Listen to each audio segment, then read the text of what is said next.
Hello everyone, সবাই কেমন আছেন? আশা করি অনেক বেশি ভালো আছেন। আলহামদুলিল্লাহ আমরাও আজকে অনেক ভালো আছি।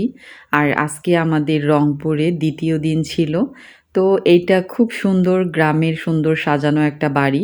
তো আমরা এখানেই ছিলাম আর এরপর সকালবেলা মাছ ধরা হচ্ছে। আর গ্রামের পুকুরে মাছ ধরে সেই মাছ টাটকা, টাটকা রান্না করা হবে।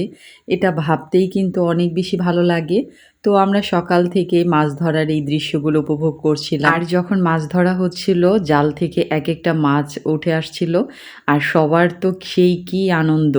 অনেক বেশি একটা ভালো লাগা কাজ করেছে। তো এই দৃশ্যগুলো আমি আরও ছোটবেলায় দেখেছি। তো এটা ছিল আমার অনেক দিন পর এরকম পুকুর থেকে মাছ ধরা।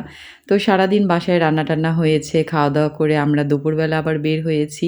সবাই একটু ঘোরাঘুরি করব। তো এইদিকে বাচ্চারা বায়না ধরেছে ট্রেন দেখতে যাবে। আর মামা বলছিল বাসা থেকে একটু দূরে গেলেই নাকি আমরা ট্রেন দেখতে পারবো। তো সেটা নিয়ে তো সবাই খুব এক্সাইটেড হয়ে আছে। তো আমরা যেতে, যেতে খুব গল্প আড্ডায় খুব সুন্দর একটা সময় কাটিয়েছি। আসলে ঘুরতে গেলে সবার মন মানসিকতাটা অনেক বেশি ভালো লাগে। আর মজার ব্যাপার হচ্ছে আমরা যেতে, যেতে এরকম চলন্ত ট্রেন দেখতে পেলাম। অনেক বেশি ভালো লেগেছে, অনেক বেশি মজা পেয়েছি। যদিও আমার কখনো ট্রেনে ওঠা হয়নি, তো ইনশাল্লাহ একসময় ট্রেনে উঠব। তো কমেন্ট করে কিন্তু জানাতে পারেন কোথা থেকে ট্রেনের যাত্রাটা করলে ভালো হয় বা কার কেমন অভিজ্ঞতা আছে। তো যাই হোক বিকেলবেলা আমরা আবার একটু ঘুরতে বের হয়েছি। আর এটা ছিল সন্ধ্যার আগের দৃশ্য।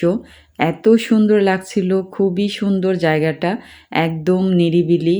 তো অনেকটা অন্ধকার হয়ে গেছে আর এইখানে কিন্তু খেয়াল করলে দেখা যায় যত দূর পর্যন্ত চোখ যায় এইখানে কিন্তু বাদাম তারপর আলু এই ধরনের সবজিগুলো লাগানো ছিল। তো এটা অনেক বেশি সুন্দর একটা দৃশ্য। তো এরপর রাতের বেলায় আমরা চলে আসলাম রংপুর চিকলি পার্ক। তো এই পার্কের কথা অনেকবার শুনেছি।